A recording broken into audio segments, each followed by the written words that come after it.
Welcome to the Zero Input Agriculture podcast. Today, I have a guest who I must confess that I've already spent, I think it's been like 5 or 6 hours that we ended up on a call just chatting about this, that, and everything.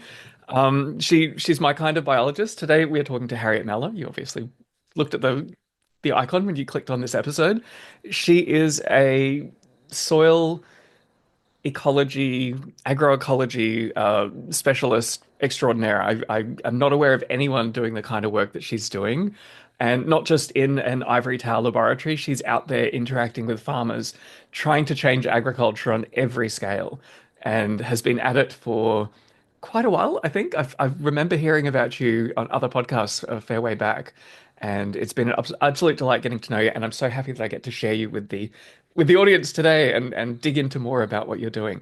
So I'll throw over to you, and you can tell us a bit more about the journey. Like, how did you end up becoming specialized in this particular area? Like, what's your origin story? Hey Shane, I kind of came into this whole topic through the back door because the original intention was just to have good food. And then when I moved into a different soil environment, all these plants that I knew just didn't taste good. So coming from university, I thought, I have to choose the right varieties and the right genetic background, and then I'm going to be okay. And this is how I started to work with heirlooms and had zillions of crazy trials in this garden. And some actually were capable to cope with this condition that I had there, which was a southern exposure slope. It was absolutely collapsed, silty soil without organic matter. Just after building a house there, everything was compacted and it was like a brick baked in the sun, basically. And some heirlooms could work with this, but the vast majority couldn't simply. And this is because I was in this mindset. I thought, okay, then I'm going to make breeds that are adapted to this. Because at that time, I still thought that I'm looking at a clay problem, but in fact, it was just lack of organic matter and structure. And this is how I started to breed a lot of varieties and land races. And I ended up having a whole room of seeds, which I still have, by the way.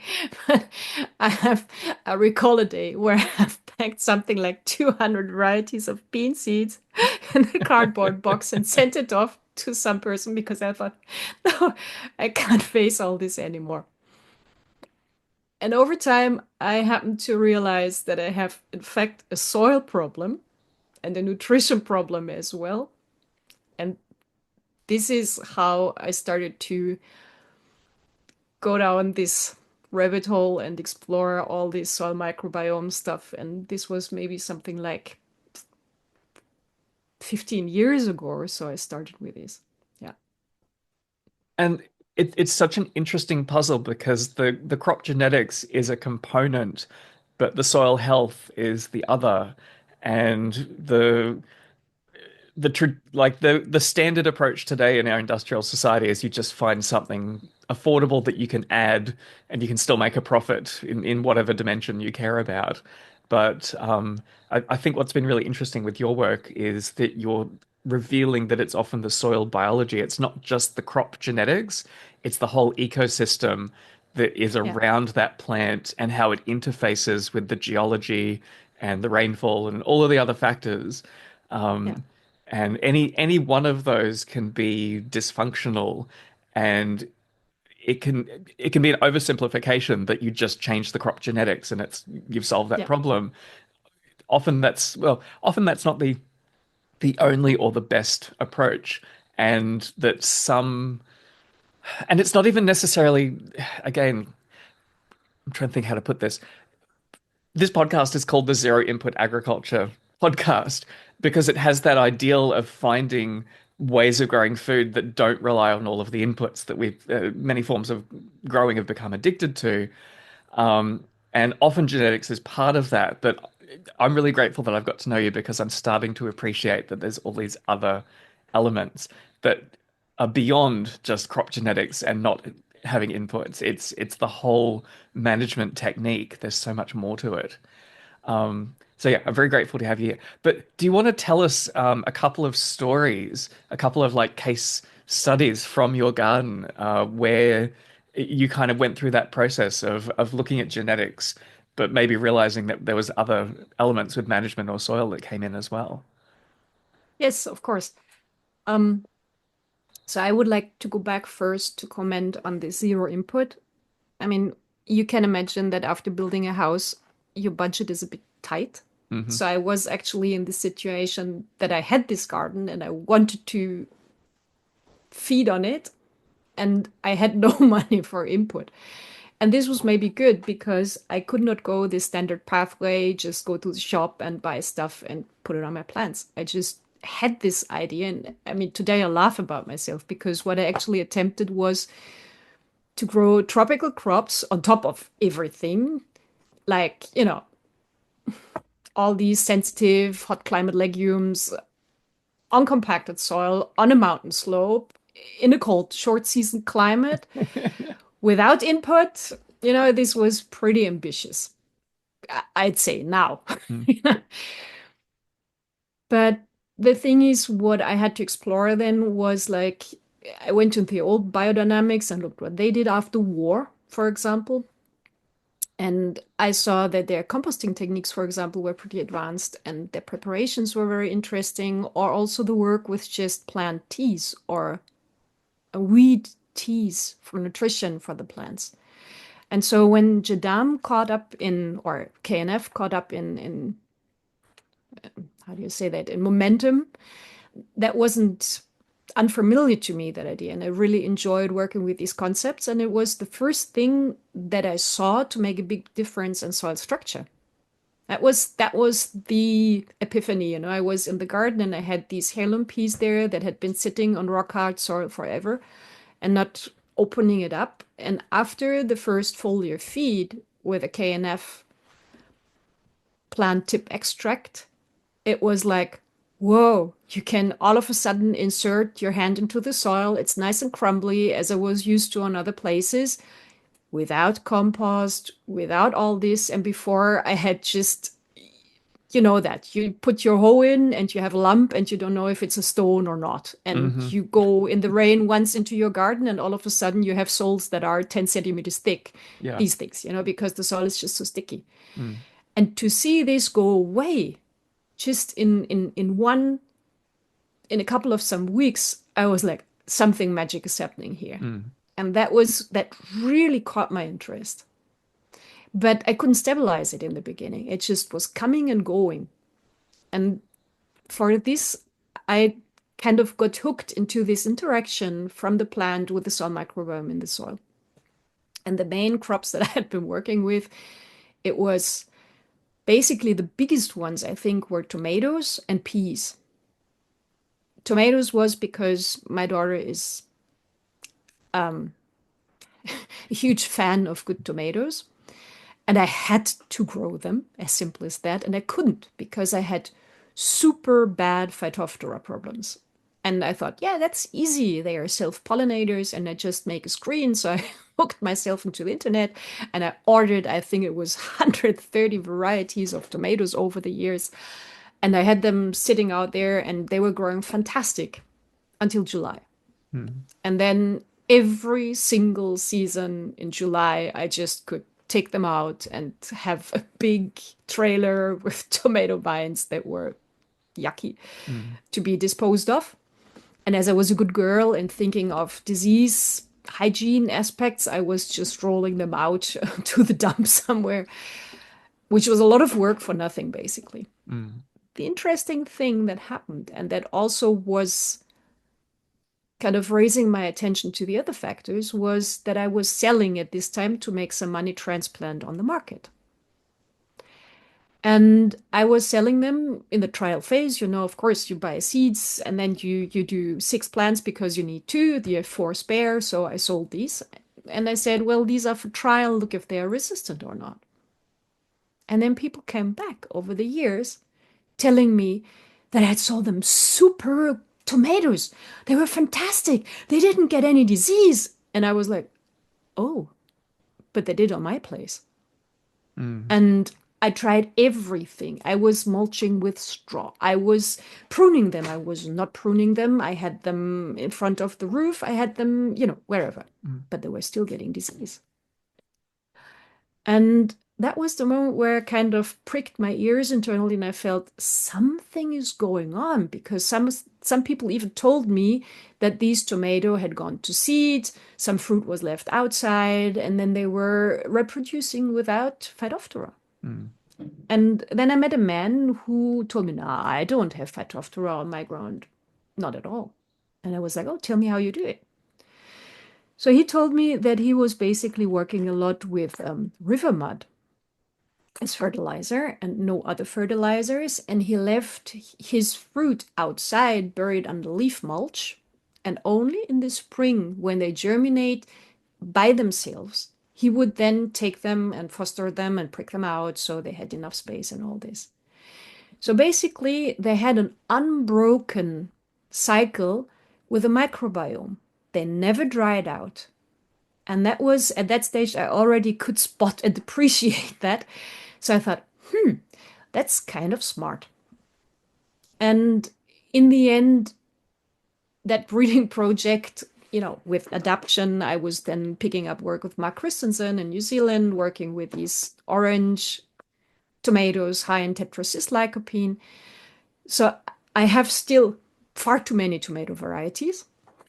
And I have some now that cope with the situation that I currently have because soil has aggregated. And that's the key. Mm. There is, of course, some mineral deficits I have here. My place was chronically short of iron and boron, which didn't give a good result. So if they just get these traces that they need, they kind of cope. And some of them really cope well now to the end of the season. But I'm still not there where I would like to be in in the amount of care that I have to put for the tomatoes and in this reliability that they are sturdy, that are really like I know them when I was a kid. You just pop them in the soil, you walk away, and you come back, for harvest. Mm. So there is a way to go. So you're hinting, I think, at research that shows the well, let me step back. So, when you see a plant, we now know that it has all of these microbes that live on its surfaces, on its roots, all through its tissues.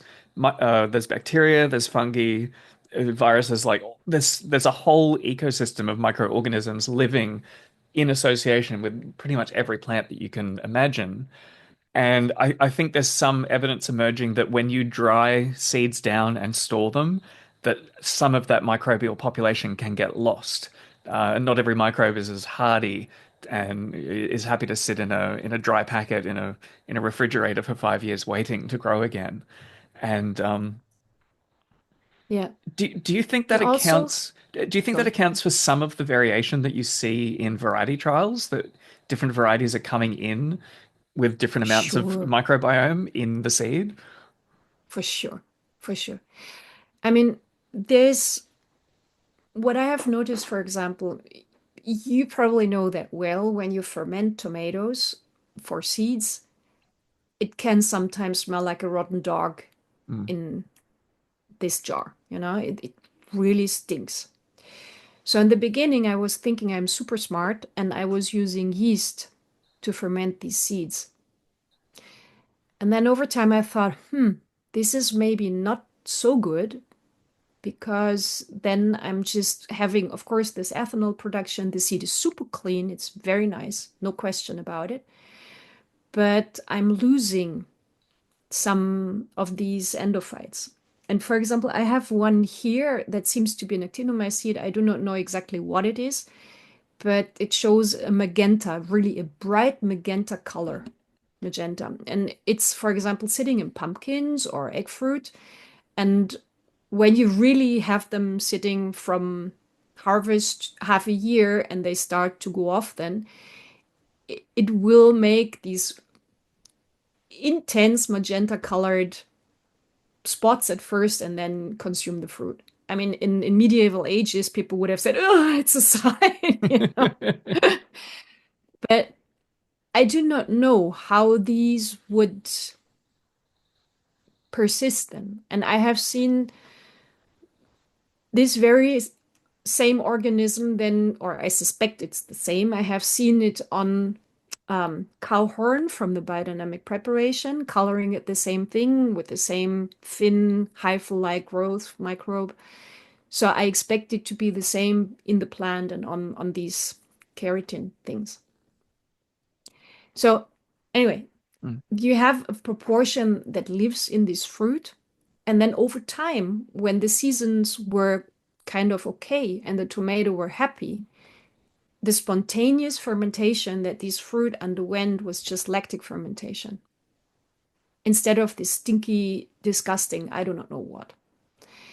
And this always was an indicator that plant health had jumped to a certain level where the composition of the plant material didn't support these high protein demanding stinky guys anymore. mm, So metabolic wealth, as I call it, this balanced status, it's not only tastier, it also cooperates with a different microbiome. And for example, in the cucumbers, one day I was very astonished because I had one batch that smelled like peach when I mhm, fermented it. And I was like, what's going on here? Why does it smell peachy? And it's just this year that I learned that it's Pseudomonas that makes this distinct peachy smell. And then you can come from the Elaine Ingham side and say, oh, this is bad anaerobes. You don't want that. But actually, you do want that because even the anaerobes in soil, they have functions of, for example, calcium solubilizing, of redox functions, and you do want them in the soil. You just want them inside the soil crumbs and cooperating in the right amount with the aerobic fraction of the microbiome and not just going wild and compacted soil consuming everything. mm, So you see over time when you're observing and sensitive and you're collecting these clues, which plants grow well, how they ferment, and you see that things are changing, and also that over time the way they present themselves in architecture is massively changing. Like that they have, for example, the beans, when they get very happy, they make two midribs sometimes instead of one midrib. Or they make additional lobes. I have seen that in potatoes as well, that you see the set of the leaf is becoming different. Or you have more leaflets. So the plant is just, or many people know these in nightshades that they just don't have one fruit, but two fruit in an axilla. So you just see the plasticity in one genomic framework that is steered together with a microbiome. So you're always optimizing a team. You have the genetic framework that permits cooperation with a microbiome because, for example, when I was working with the peppers, you have some varieties that are capable to produce very long root hairs, and you have some that never do in the same conditions. They mm, always have these slick roots, and when you switch from soluble mineral input to work with microbiomes and the organic side, some transition well and some they just won't. And especially these that are bred for fast growth with mineral input, mm, they don't transition well. That's my experience with many of these highly praised modern breeds where you say, yeah, only 50 days you will have your eggplant and it's super trooper. And then you say, okay, now do it with little input and they just can't. mm. No chance. Do you suspect when people do variety trials that I'm just trying to think, like if the different strains are bringing in different microbial consortiums of the species that can come in with the seeds, um, do you think the way that you lay out the crop, the variety trial, could facilitate mixing and matching those endophytes? That having the plants crowded enough that they can touch and interact could actually be part of the magic? Because often after a couple of generations of mixing lots of genetics together, And I've seen this as well, like even beyond what would be explainable just from cross-pollination, something Yeah, seems to happen. yeah, And yeah, I mean, Joseph yeah, Loftus talks about this, that in the third year that often things become inexplicably more vigorous. And yeah. I've started to begin suspecting that it's not just Darwinian mixing and matching of a few alleles. There's something else happening. It is when I started with these things, especially with tomatoes, I was so surprised how flexible they are. And even supposedly self-pollinating crops display all of a sudden changes in architecture where you're like, hang on a moment, Mm, you're not supposed to do this. Let's look at Mendel again. Let's look at jumping genes and let's all this stuff. You're not supposed to do that. And it's for me, it's epigenetics is a bit like this quantum world where you hmm. say, whatever you can't explain, it's epigenetics. It's just epigenetics. It's quantum, it's so I don't want to make fun of epigenetics and quantum world, by the way. I think these are two very important discoveries and should be taken very serious. So don't get me wrong there. Yeah, but we use them like But dark matter. They just kind of exactly, it's it's a just stand-in the for any. Joker. Yeah, yeah. Yeah, It it's just the solves all of Joker our in the pack. problems. Yeah, it explains Exactly. everything we can't explain without actually And explaining maybe we anything. don't have to. Yeah. Exactly, maybe we don't have to explain it. And we just can notice it and make use of it. For example, it's when I have seen in the last years the change in leaf architecture and low light use efficiency. Like plants have the competence to use very low intensities of blue light. And when they start to do that, you see them there like gesticulating like mad, wherever light source is, they're starting, within hours, they rearrange the leaves and they do everything. They twist them, they tort the petioles, and you're like, I didn't think I used to see that earlier. They kind of were stiffer. And then you see this what's called nyctinasty, that they fold the leaves overnight until they are very grown up, until they start to reproduce. They're just standing up like the soldiers, folding and clasping the leaves over their shoot terminus. And all these movements become very, very pronounced. And of course, you can say that I hear this all epigenetics. Yes, of course it is, because you have the microbiome and the nutrition switching on behavior that wasn't switched on before, Mm, of course. But what I see, it's really this triangle, it's this interplay. What easiest is seen in soil structure, but even if you have the most beautiful soil structure and there is some trace elements in total lack, you still don't see full performance. mm. This reminds me of the indigenous Americans' habit of corn medicine. Yeah, Because I was thinking, like, are there other ways other than bringing in different strains of seed to manipulate, inoculate, uh, experiment with microbial or other soil life diversity? Do yeah. you might know more about corn medicine than I do. Do you want to briefly explain like what it is and what the modern interpretation could be? Actually, I don't think that I'm very deep in this matter, Mm, but any procedure where you have plant extracts or ferments or exudates or purees that you bring in contact with seeds has the capacity to transfer some of the microbes that are associated with it. And of course, it will also transfer the signaling. mm, So, for example, sometimes it always depends on the mood that I have on the day, how I think about biodynamic preparations, because sometimes I tend to think just as modulators of quorum sensing. Sometimes I think of them as bringing some very specialized microbes in.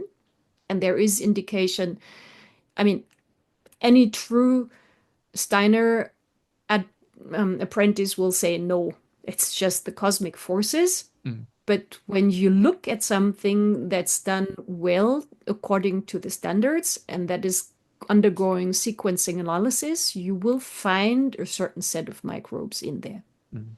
And they have communicated. So there is also the quorum sensing in that, that you then expand and bring onto your ground. So the core medicine for me, it's the same. If you confront these seeds with materials from others before you sow it, and I'm very sure that they knew with their varieties how to perfectly time and tune it, you have an inoculation process. Yeah. And just when you think about all these practices having a belt of different corn varieties around the center of the patch, they were masters of observation. Mm. They really, I'm sure that they know far better, or they knew far better how to fine tune it than I could possibly do it from a couple of seasons. For listeners who aren't aware, quick summary, corn medicine was a traditional practice that Indigenous Americans used, where every few years they would take their seed in the spring and they would expose it to the leaves and the roots of certain wild grasses, to transfer the strength of those wild plants into their crops when they started getting weak after a few generations. And it's believed that there was some kind of microbial transplant happening between those species under those special conditions. And it makes you wonder how they managed to figure that out. Like someone at some point must have accidentally stumbled on it, maybe, or intuited it. It's an interesting question. Have you ever thrown away a pumpkin in your worm bin? Oh, yeah, you get Or the or you dead seeds in you your get worm bin? and you get the best germination if I something fights have its way out. I have honestly, I have when I was disposing of dead seed of my collection, and you don't see any movement in any germination essay anymore. You just throw it in the worm bin and you think at least somebody feeds on it. And you come back and then you see a lawn of pepper seedlings or something like that. Mm, And I think that when you just observe where volunteers come up, how they thrive or how they don't thrive, the best specimen of an asparagus I have seen on a slope in a horse meadow, and it was probably 2.5 to nearly 3 meters tall. It wow. was huge in the middle of a meadow. And these things, when you see them once, you're like, what's going on here? I want to know it. And I'm sure because the processing of these materials at that time was so much less perfected than nowadays. You had more spilling, more losses, and you just recollected them from the environment. I would say that something has gone like this. And also, when you do not have the distraction with modern media so much, you have more impulses that we would say they're crazy, but you just follow them because you're kind of more tapped into a common, I don't know how would I call it, this big pool from where all of our ideas come. And you just pick these up just as we do, but you just do them. Now, I'm trying to think. Have you seen people introduce microbial samples from, other people's gardens or wild places into growing spaces that's had a a transformative or persistent effect on the soil? I mean, it wouldn't necessarily always be positive.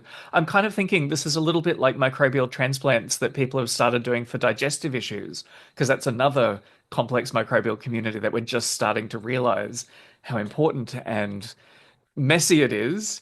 But yeah, are similar techniques sometimes worth exploring in gardens? Like if you have a neighbor that has a really thriving garden, is moving a shovel of soil from their garden into yours potentially going to do What anything? what you usually would do is go to car boot sale and pick these plants that you think that are the most wonderful. Then you get them. In the first years, nothing grows, and you think, why doesn't it like my place? Mm, And then eventually you have this one where you say, wow, this is just taking off as crazy. And when you have several of these and you put them closely together, they form an island. And from this island, things start to change. mm, And I'm sure that you import over time the good and the bad ones to your place this way. And the shovel of dirt, I think this is a bit more like this one pill you take. And when you want to change a gut microbiome, they always say it takes around 3 months. For example, just often it's more interesting to talk to a veterinarian. Mm, And they say, if you really want to do something after the dog has had Clostridia, 3 months, and then you're safe again. mm, And it's just this. Also, when you look into Jadam, they say do it 4 times every season, that you put the inoculant in there and seep it down deep. It's repetition. mm. And of course, if you have the living host, like a perennial plant that comes in with it, then definitely you introduce a change. Yeah, yeah. I mean, that's the thing too. These microbes depend on having the right plants to grow the soil in partnership with them. And like there's all these conditions that need to kind of line up. They're not an input that just magically transforms things on their own. They're part of a functioning system. Mm. Um, what about, do you have any thoughts about, I mean, you hear a lot about companion planting and intercropping. And that's become a lot rarer in modern farms where everything is like mechanically harvested. It all has to be uniform. Do you think something of the microbial uh, diversity and competence has been lost through a rise in monocropping? Yeah, definitely.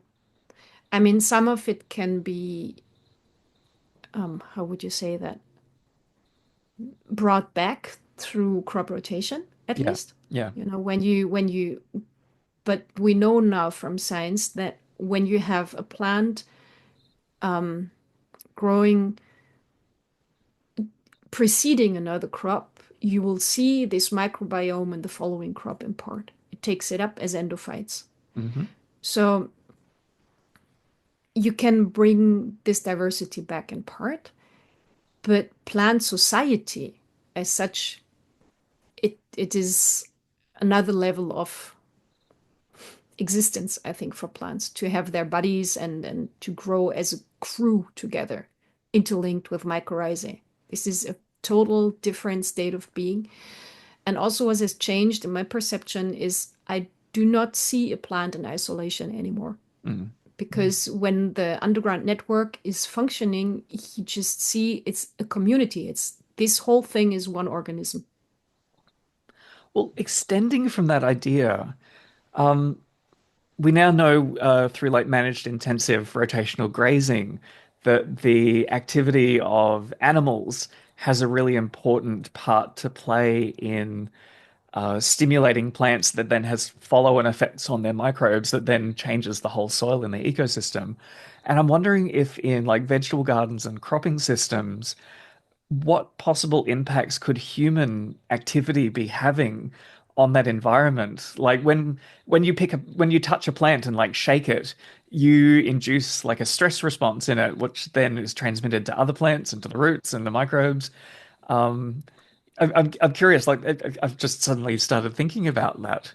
Um, Well, the thing is that we always tend to go extreme. When we look at the practices of gardening that the old biodynamics in Germany used, which was bare soil that was hoed sometimes daily in mm, the afternoon, so you have better water uptake and dry spells, and this is like, no, no, you must cover everything with mulches. This is Mother Nature abhors bare soil. I have rarely seen nowadays soils that were so rich, so dark, so productive that I have seen in the last generation. I mean, I'm still at the point where I think, geez, I wish I could do as my mom did, which is a bit embarrassing. But I mean, they had other problems that came along with this. But this burning of soil organic matter that we currently associate with soil denudation, I cannot say that I have seen this uniformly happen. mm, I'm not a fan of bare fallow for a year for other reasons, but I have seen exposed soil that was superb in structure, really highly productive, rich in soil organic matter, which was disturbed regularly. It was hoed, it was dug, and I still try to figure out why it worked and how the mechanics were of it. And part of this is, I think, the impatience that we currently have and this non-intermixing of species. So if we have mycorrhizae in a system and we allow them, for example, time windows to sporulate, then we can disturb the soil because we have a spore bank Mm. and they can come back. Or else, if we disturb them, we have these root fragments, they can come back. And this is now we have rather the problem if we never disturb the soil at all, then the plants become root bound and the system becomes stagnant after a while. So it is rather this dance between we disturb it in part, we disturb it sometimes, and then giving the system these rhythms to recreate structure and to integrate what we had as an impulse before. And these more evolved systems of grazing, where you have these short impulse seasons versus long resting seasons, they do that quite well, but I don't see it in broad agriculture yet. There, I just see either you no-till or you do-till, you know. But Do, these concepts of we have migrating strips that are tilled and strips that are not tilled, I don't see that currently happening. yeah. It made me think that there's probably something really interesting happening at the boundary between the disturbed and the undisturbed soil. And that if you try and do that disturbance on like thousands of acres, there's no edges left for things to infiltrate back from the undisturbed soil. Yeah. Mm, So the concept, what we need somehow to implement is islands and strips. I yeah. mean, nature makes islands. You have the cow pat falling down. It's a super nutrient rich spot, or the pea spots. And then you have disturbance with hoofs and tramplings, and then the system just afterwards, it can create a new flush of roots going into that. The mycorrhizae transport the materials from there to the undisturbed patches. So it's these edge effects that you're talking about that are really needed, and they are so hard to copy with Mm, mechanical means. yeah.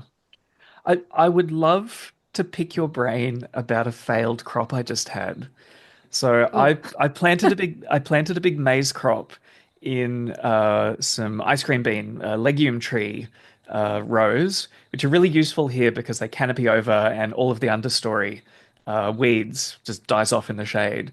So you can cut down all of the legume tree biomass and you end up with a really deep mulch layer. You get root shedding of the trees because they've been cut back really hard. And previously, when the system was establishing, it was a really good place for growing maize crops.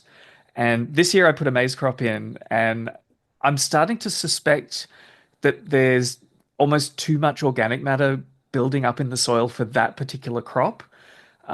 Because when I also tried sowing chia in that space, which had done very well previously in that exact space, but on land where I'd burnt some of the biomass, and I think that had had some impact on the soil microbiome, and they grew amazingly well. But this year I just put them in openings in that heavy mulch layer, and they didn't establish at all. They absolutely refused to grow, and even the maize struggled to do particularly well this year. And yeah, I'm and wondering if that system is evolving beyond the point where any grasses, even when the light is available, the soil has changed so much to be, I don't know, there's you walk on the soil now and it's spongy. You can feel it kind of bouncing gently as you walk over it. you Um, could try spinach and nettles and see what they do.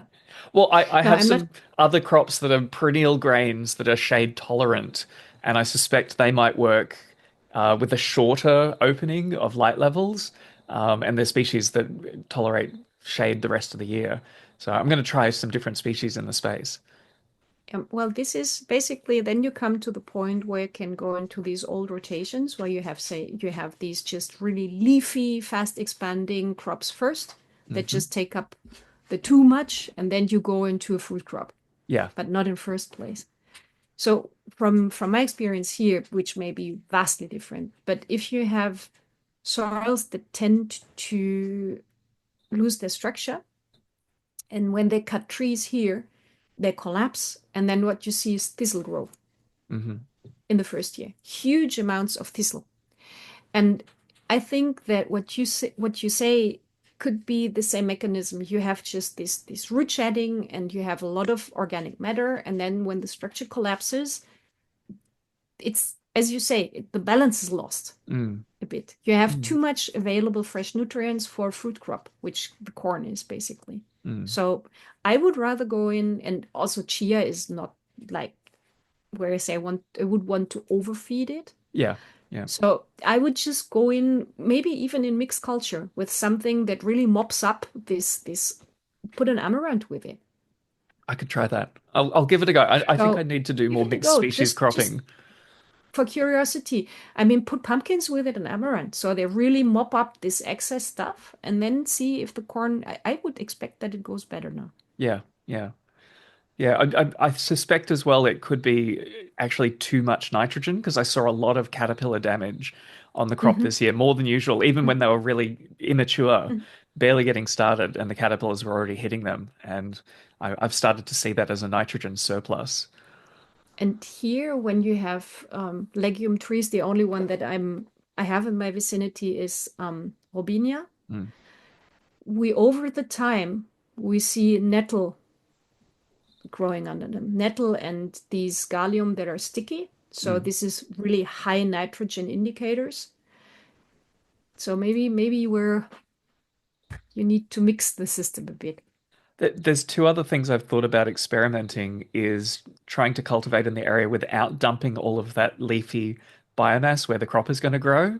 And the way they do it in South America, they sow the crop as soon as they cut the biomass. So it takes time for it to break down and drop all of those nutrients. So I'm just going to try a range of different things and see which is the right way to feel to a solution because I'm sure it can be found. I mean, this is something I cannot tell you how often in these 20 years, in these last 20 years, I've thought, now I know how to do it. Only like this.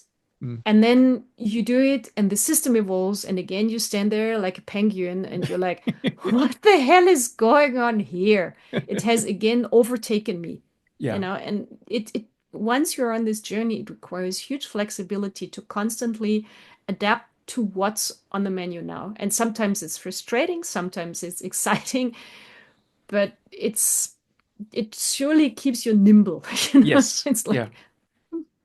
like, Now, let me think about other questions I wanted to ask you about. Well, here's an interesting one about the idea or the ideal, I should say, of zero inputs. If you are going to use inputs in a growing system, what are the things to consider that give the highest return on investment? Like, if you are going to use inputs, what is worth actually? Where would you start before you get to like the whole bags of like ammonium phosphate? oh, um, the standard way I answer this question is you should know a bit what's in your soil. Because depending on what you already sit on, the best way to generate input from no cost sources or even fix it on the spot differs. Mm, So, for example, if I have a sandy soil where everything is constantly lost and nothing much can be mobilized, the first thing that I have to generate is retention capacity. And the best way, in my opinion, to do this is to work with lignins, dicotyledonous lignins. mhm. These are something that tends to work on sandy soils. The problem is how to get them there in the first place and how to produce them there in the first place. But this is how, with microbial help, you can get retention capacity and build this soil. And once you have retention capacity, then you can start to give more than these very small doses of spoon-fed nutrition because it will be retained in the soil. Yeah. Yeah. If you have a clay soil that has a large reservoir of the whole spectrum of nutrients, you don't have to worry about nutrients. What you need to take care of is to get soil aeration established. And then for me, the question is, what do you have? Because I have seen this. I mean, I wanted to start the same as I was used from the last generation. I thought, yes, I want to get large loads of manure on my ground and then things are going to work out. No, they didn't work out because I didn't sit on sand. And if you put large amounts of manure in a very silty soil, it just produces problems also. Mm. And also, it produces the problems of acquisition. It needs to be transported to your place. It needs to be in the quality that you want to see on your place. And then what? So the question is, what do I have available? What can I easily get to? And then sometimes, especially in the case of trace elements, a tiny little pinch of that goes in through a microbial digestion once in a while makes such a big difference in productivity of the system and also in the conversion to stable organic matter that it's the easiest way of bringing the whole system up. In the beginning, I mean, the size of my land hasn't changed. And the amount of material I used to get in the beginning and now, maybe it's not so vastly different. But the amount that's retained and that stabilizes, that's different. Yeah. How would you recommend people go about investigating potential trace element deficiencies in their local geology? Is it, I mean, soil tests are one approach, but they can be difficult to interpret. And I know I'm putting you on the spot here because this is, off the cuff kind of advice that's and there's a warning here Well, too, because you can get it wrong. You can add a trace element to the point where it's in excess. That's the danger with it needing such small amounts. the thing is, this is why I, me personally, why I like to use with weeds, for example, Hmm. because the danger of using something in isolation and creating the next type of imbalance is less. Mm. So my personal approach, but I have had to take care only for a garden and not something that's very large, was to look around which plants do exceptionally well in the environment. And it's very clear that these have, number one, a thriving microbiome, and number two, they have found a way to cope with the deficiency that we have here. Yeah.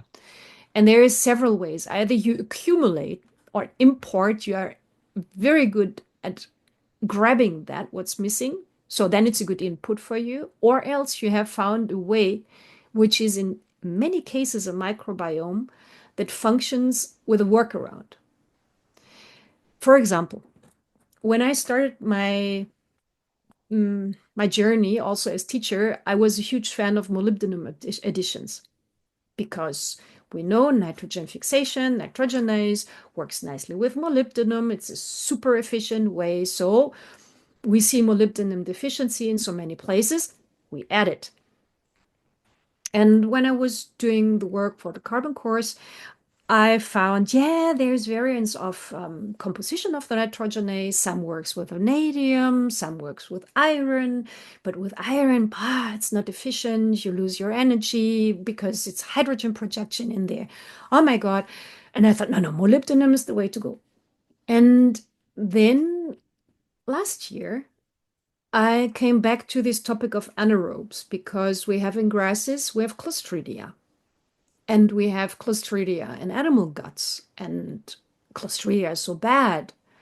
And we have them really sitting there as endophytes. And I was like, what do these bacteria offer as advantage for their host so that they are in these grasses? Believe it or don't. They can recycle the hydrogen that comes from nitrogen fixation. And that means that with a hydrogen that is generated in this seemingly inefficient procedures, when we're working with iron instead of molybdenum, we're sustaining biomass, we're sustaining productivity, we're sustaining acid production that can be taken up by the plant. And that means that this larger cycle that at first moment looks more inefficient in the end is maybe more nutritious to the plant because you have the nitrogen fixation, but on the same time, you have energy production and you have input as organic acid to the plant. And this is why I start to become reluctant now to say, yeah, you must. This is the only way too. But of course, having said this, the other side is that we want to have the full spectrum grown, especially if you're self-sufficient. You want to eat all these crops and you want to have them in decent quality. So, as usually, we probably should go a compromise when we see that we have a plan that obviously is deficient and can't, with the situation that we currently have, grasp it, supplement it. For example, I have used thistles that are known to be good in boron as teas on my tomatoes and worked quite well. Mm. And we're happy with it. And this way, I think you're less in danger to overdo it. And especially, for example, nickel. I mean, it's just, or lithium. These both are really have important functions for stability of the plants, but really in very small amounts. Mm. In in Europe, you should not even buy a nickel. And then I thought it's funny because we all use nickel batteries.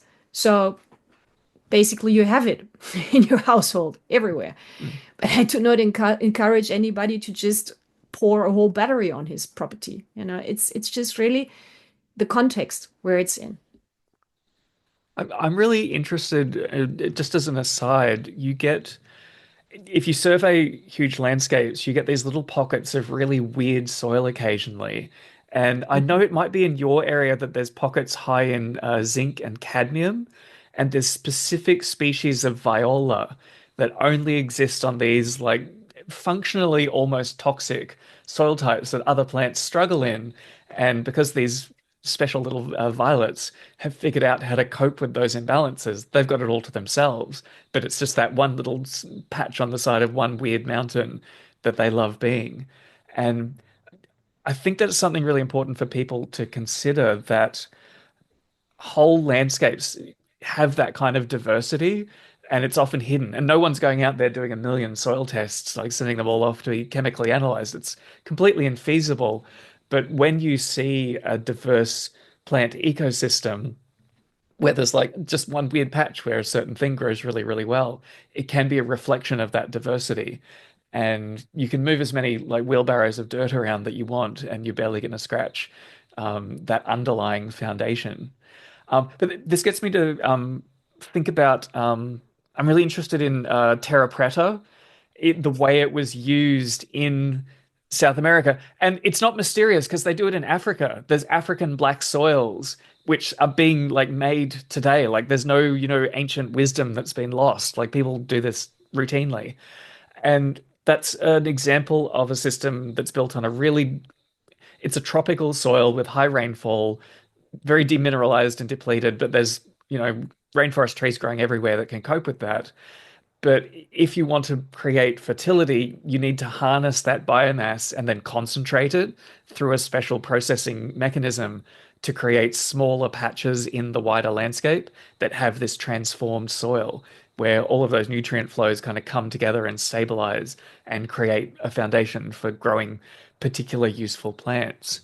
And that sounds a bit like what you're talking about with the trace elements. You link your productive growing spaces to the wider landscape, and you pay attention and take lessons and find resources in that wider landscape that can flow into your managed spaces. Is that a reasonable interpretation of seeing how the whole ecosystem fits together, or am I off the mark there? I think that there is probably the biggest potential is that we leave untapped is that the plant cannot use because of bad soil structure. Hmm. This is from in terms of bulk, this is probably the largest untapped resource that we have. And then you're right, importing some little bits from the outside helps a lot. But for example, with terra preta, of course, you're going into these things that also I think that lignin conveys to soils. So charcoal is just this cheat code on it that speeds things up.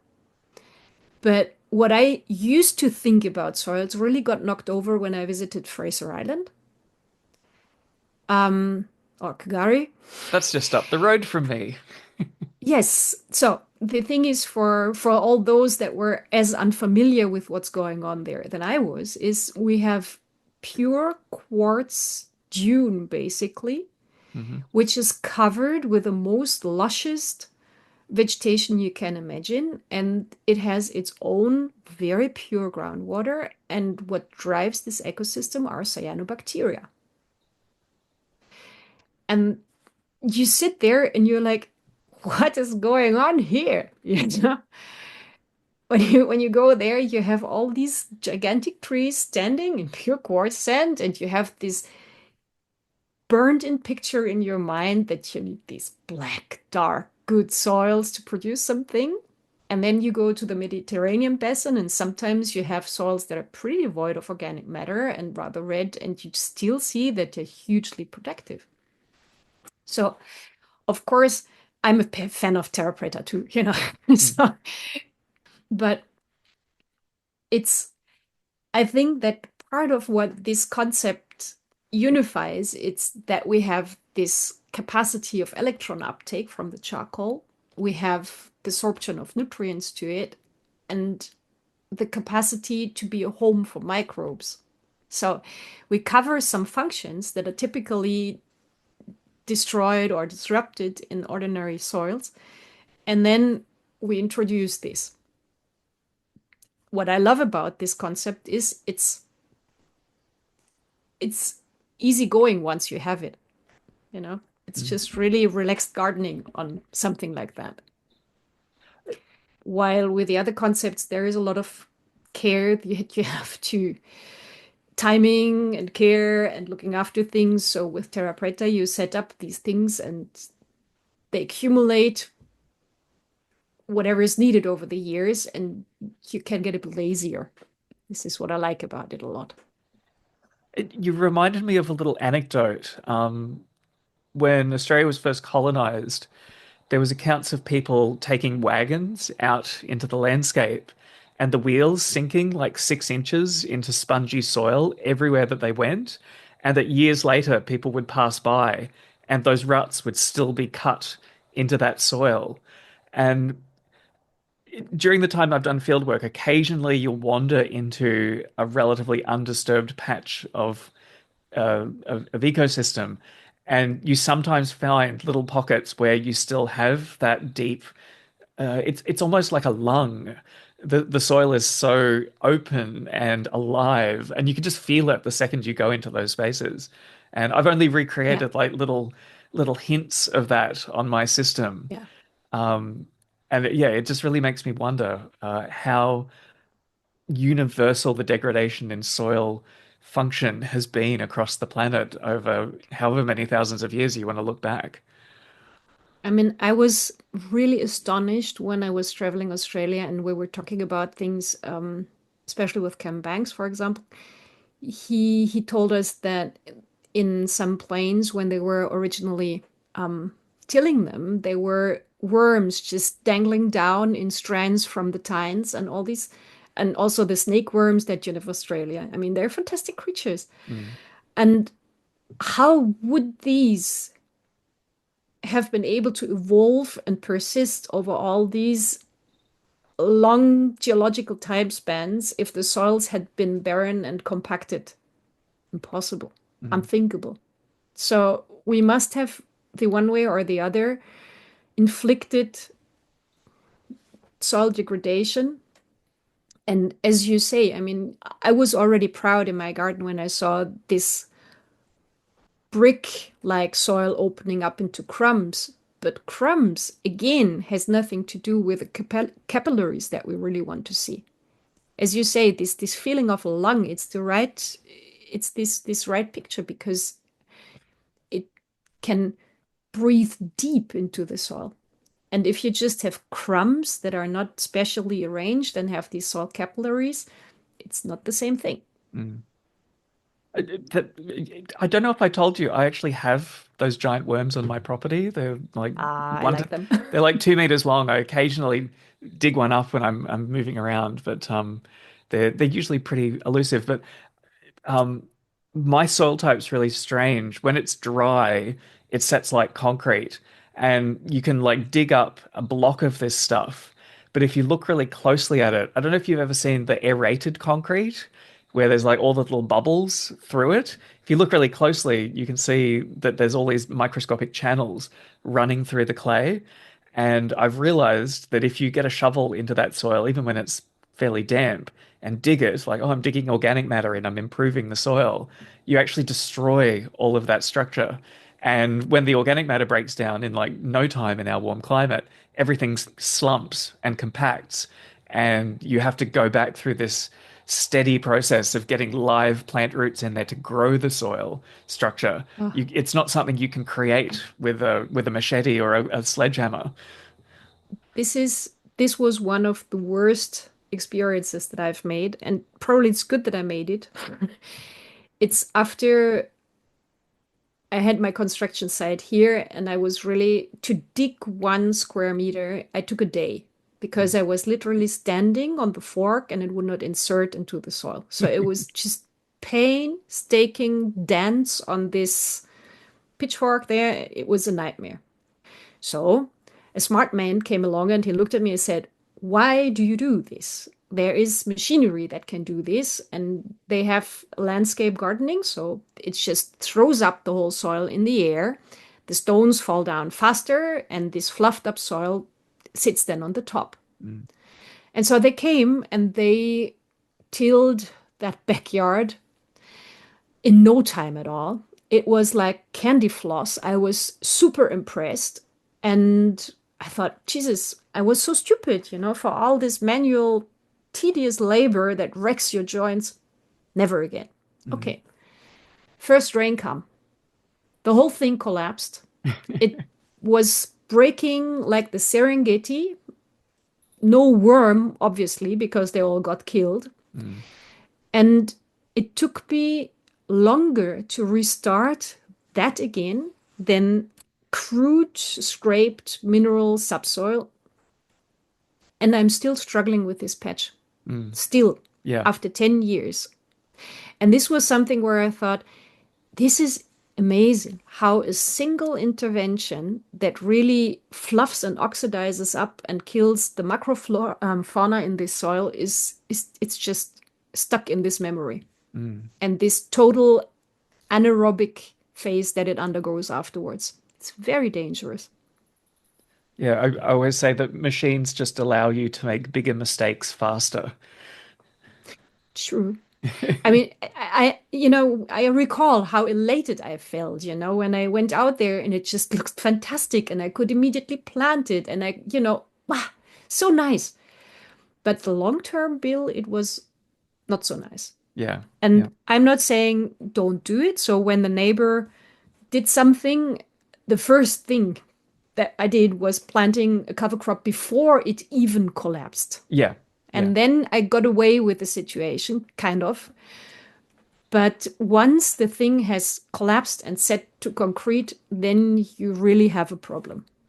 Do you think heavy mulching influences how much oxygen can get into soil?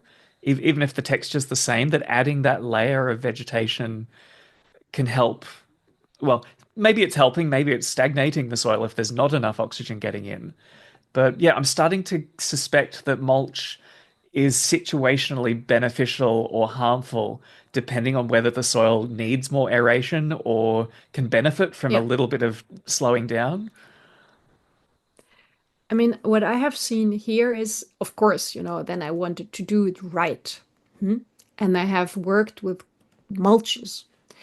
And what I had in some places where I have put down mulches over years, when I scraped them to the side, was a thin layer, very thin layer of organic material broken down on the top, and underneath, still rock hard, totally compacted, dense, not a single worm in there. And I do not understand why, because they would be supposed to go there and pull the Mm, mulch in, but they didn't. And in other areas where I loosened the soil a bit before and I put stuff on top, it worked. And what tended to work best were brown mulches. But the big but is when you have a moist climate and you have these brown mulches on these concrete soils, you will very likely have slug problems along the way because they enjoy hugely when this gets muddy and not pulled in and digested by the worms. And when the microbiome is still slow, they love it. Mm. And they really breed quickly in large amounts in there. So I'm not a big fan from my own experience of putting mulches on very compacted soils. I haven't seen it work simply.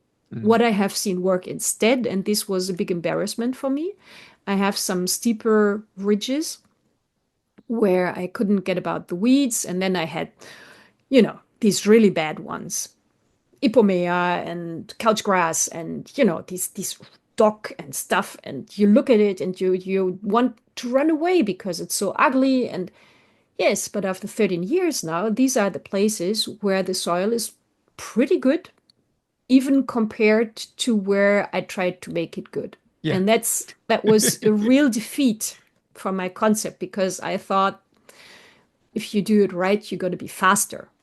Sorry, no. Mm.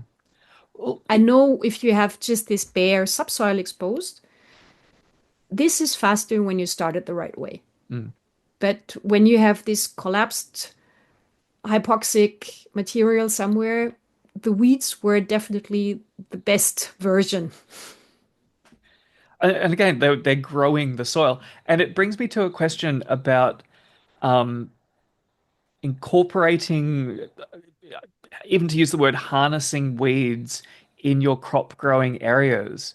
And one thing that I've started doing a lot more over time is letting the weeds grow and then sickling the tops off them before they Yeah, become competition or they produce more seeds than I want them to produce.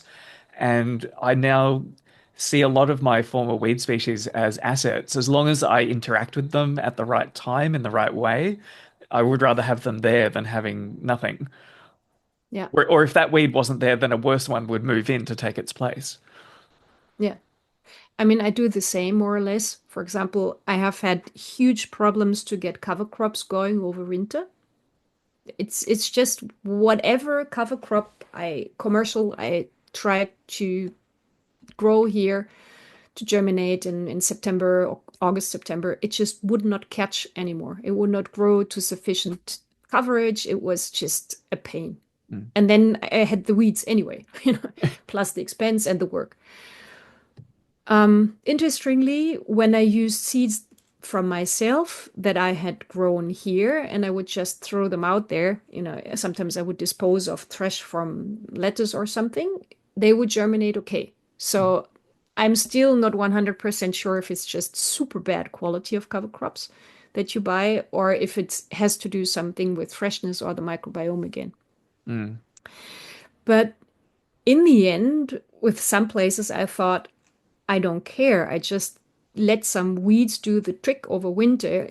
The only thing you have to do is be quick enough in the spring Yeah. to tarp them or to, as you say, but I try to leave the roots in place. This has been a big change in management and it has changed the soil structure massively. Mm. But there are some, for example, dock. I don't want to have it in the beds. Sorry, no. This has to go. Yeah, I've got the same. There's a list of species that anytime I see them, it's not worth letting them get established. And then at the other extreme, there's weeds that are so lovely and even sometimes a little bit useful that if I see one producing seeds, I'll actually spread them all over the garden. I'll encourage them to find any place that they want to grow.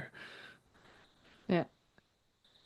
What It's about? what I found funny is, sorry, Mm. is for example with Phacelia, I never could bring it in from a cover crop, established when it was supposed to, Mm. but it started to hang out in the garden, just reproducing in some places. So I just leave the one or odd Phacelia in between, or also plantain, narrow leaf plantain, I just have the one or odd specimen and let it go to seed or also borage. It's everything or poppies, everything that grows very quick early in spring and is easy to pull. I just like it to have because why should I put a spinach cover crop in that's hard to establish if I can have these poppies that I just can pull as easily? Mm, mm. And the weed management changes as the soil improves as well too. Like Yeah. the weeds that are difficult to manage when you still have compacted soil can turn into absolute pushovers once the soil structure changes. They're no longer as well adapted to persisting. Also, I mean, when you have this rock hard soil and you try to do an operation to get rid of the couch grass, it's a nightmare. Mm, Really, it takes forever. And then you always leave half in because you can't find it. And then when the soil is really starts to open up, it's so easy to just pull these runners out. It doesn't hurt much anymore. So this hate love I had with some of the weeds, it just wore off over time because the soil's better. yeah. And it was the funny thing was for me to figure out that I had to do something to the walkways because these, of course, kept the compaction and they were reservoirs of all these creeping, dreadful weeds. Mm. So it took me some years to figure out that my main time dump was weeding the pathways instead of doing something productive. And that was moving again back from smaller strips to larger beds with now what I have is in the middle of a 2 meter bed, I have a strip of just plant diversity for the microbiome, the pollinators, for whatever. So I mix some species that I know that grow well. So I have some cereals in there for the fine roots. I have sunnies with them or whatever goes with the crop that I've intended. Buckwheat, I don't know, some weeds. And this middle strip I just do not touch much. And this adds up to have less pathways. That's the one thing. Yeah. And then to have them soft. This is where I actually did use brown mulches. And that has saved me so much management time that I can do other stuff in that. And this was overall a game changer in gardening, also for frustration.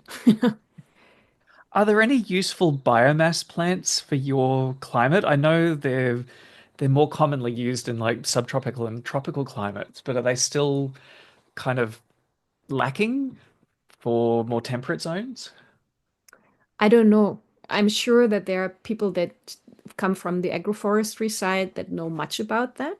For Mm. me, it's I use hazelnuts on my Hmm. property because I do not know why they love it. They grow abundantly and copiously, and they are easy to chop. So I just work a lot with hazelnuts. Is that more as like a biochar kind of source with the surplus wood or? Could be, but Mm. I just how do you say that? These um Oh, shred. I just shred them. yeah, yeah, yeah. Yeah. And then I use them as a lignin mulch Mm. because I've seen that fungi go absolutely mad about them. They love Mm. it. So I use this Ramiel wood chip concept. And this really, really has made a difference over the year because once you get the fungi back, even if it's not the super friendly ones in the beginning, but just decomposers and the lignin, it just really changed soil texture. That was for me compared to all other things I did. I mean, this last year I have tried something that I can also highly recommend. It's the Witte compost. It's a lignin-rich compost that is started off anaerobically or that goes through another anaerobic phase. On this soil that I have here, it makes a big difference too. It's incredible because it makes it compression um, resilient. Mm. And I have not seen this in any other compost. I have worked with colloidal compost, which is also fantastic. But this strange springiness that you bring about with this lignin-rich Witte compost, it's very good. Now we've been going for a while, but I would love, Yeah, and we could we talk for would we would could have talk. to wrap up. Yeah, well, just quickly, I normally like to spend some time talking about how people share their work and like connect with networks. And you were so active on this front because you do so much outreach and education about, all of these exciting developments with soil health and plant nutrition and alternate ways of approaching all of these agricultural problems. Do you want to spend a bit of time telling us about what you do on that front? And I don't Oh, know. yes. Yeah, yeah. We almost completely forgot to talk about that. I'm pleased. So, what I would like to do now is to gather all these scraps that I have produced in the last years and to give them a decent format that's really digestible for people too. And for this purpose, we have just a website in preparation that's going to be online soon. That means first week of May or second week of May. And the topic that we start with is mycorrhizae, because the adoption is not as good as it should be, because the benefits are huge. And also, the commercial products are not the quality that they pretend to have. And that was the moment where I thought, this is where I would like to start, because it's such a source of frustration for people to think that you're maybe too stupid or whatever, while you've just bought a bottle that's non-viable. Mm. And also, on the other hand, for producers that do a good product, that it's wasted because the conditions on your property just don't permit these fungi to survive. So this is the first one in the pipeline, and some talks that I have had will go on also pretty soon.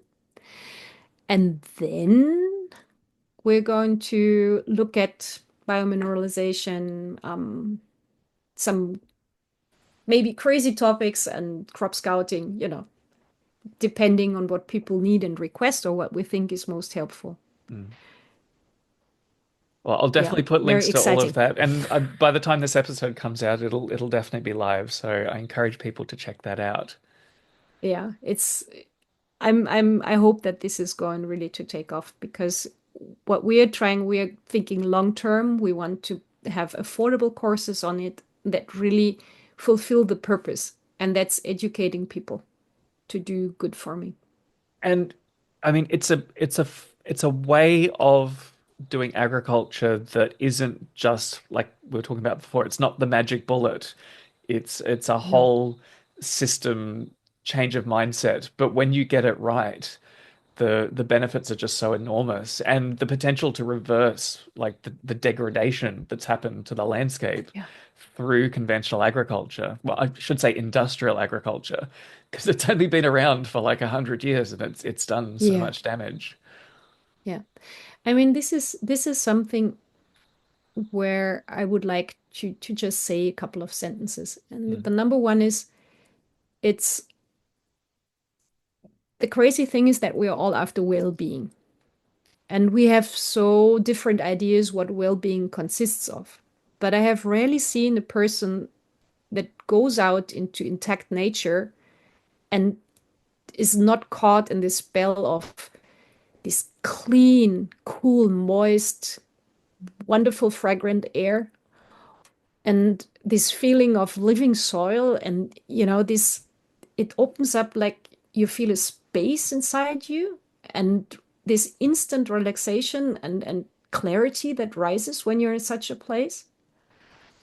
And for me, it was such a contradiction that we are all running for money to get us for a holiday to a place where we sit maybe on a pool drinking something while we are working in an environment where it could be like this, trying to get the money to flee from it. And that was the moment where I thought, no, I can't be part of this anymore. And I want to bring the status of where I am living back to a place where I really want to live. And at the same time, I see this need to be economically okay, Mm. Yeah. or to have an output of your garden. And this is we're not in Disneyland. We have to make a transition. And what I love about this transition is that there is no single way to Rome. And people are so different. And the pathway they choose through this transition can be so different. You can enter through mineral nutrition, and then over time you realize, oh, I need plants that can handle it. You can enter through the microbiome because you just love brewing and all this sticky, slimy stuff. And over time you realize, oh, maybe I should just loosen my soil a bit different or do this or that. And or you go in like I did, you're totally fascinated by this vast variety of old vegetables. You know, these shapes, these colors, this aroma, their behavior, their resilience, their toughness, this abundance they produce, all these complete failures when you think, ha, this is a piece of cake, and they're like, no, sorry, I'm dead. You know, and then you're like, oh, wait, I will grow you one day. So whether you want a challenge or whether you say no, I just want to make my biochar, it's there's so many entrance doors into this one process that there is, you know, there is so much room for individuality that there is no barrier to enter it. This fascinating journey. And this is why I am reluctant sometimes to say, ah, you have to do this or that. No, just get your hands dirty and do what you like and get better at it. And nature will guide you to understand her because there's simply no way around. Mm. What a beautiful thought to end with. So I think we'll wrap it up there. And this has been amazing. I'll be doing my best to get you back in the future, but I'll give you some time to rest and recuperate and generate some other thoughts for us again. But yeah, you're one of my favorite people to talk to, and this has been amazing. So Harriet Mella, thank you very much. I thank you, Shane. It was a pleasure. The Zero Input Agriculture podcast is a solo passion project built with my ample time and meagre resources. If you would like to support the show, then sign up for a paid subscription to my Zero Input Agriculture blog at Substack. As a reward, you can read all my past posts and listen to the audiobook of Taming the Apocalypse. If you prefer reading about the past and future of biological technology, you can read the ebook of Taming the Apocalypse through Amazon. And finally, please rate and review the show on whatever podcast app you use, since it helps other people find me. Or recommend the show directly to anyone who could use some inspiration to become a plant breeder themselves.